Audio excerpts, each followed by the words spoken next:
In this video, we'll be showing how to use the button component inside the Sprout Builder. We're going to start this one with a 4-page sprout that we already have ready.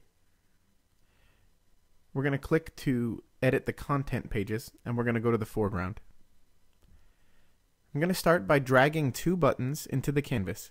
I'll put one in the bottom left and one in the bottom right.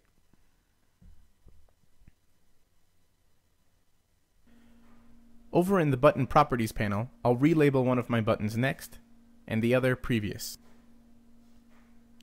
In this panel is where I could change the type's alignment if I wanted to. I can also change the button's font, style, size,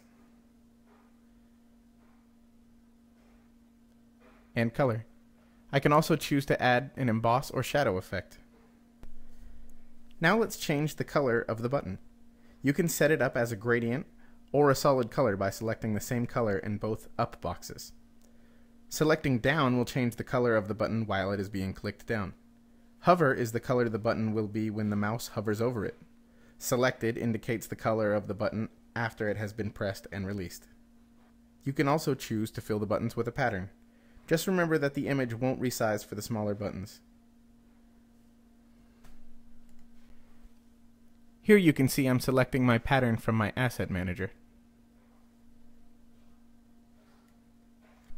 Now that our buttons are customized, let's link it to our pages for navigation. Let's go to Links and Tracking in the Properties panel. You can link your button to a website by entering the URL or to another page that you've created for your project. In our case, we're going to link the previous button to Previous Page and the next button to Next Page. If I go to the Appearance panel, I can adjust opacity, borders, and the corners of my buttons. Now I'm going to leave the foreground page and go back to my content page. There I can see the buttons have been placed across the bottom of all of my pages. Next I'm going to link one of these new buttons I've added. This one I've labeled Sprout Builder, and that's the address I'm putting in the URL box. And on this home button I've added, I'm using some effects that I found in the Properties panel. At any time you can click on Preview to see your sprout in action. And that's how you use buttons in your sprout.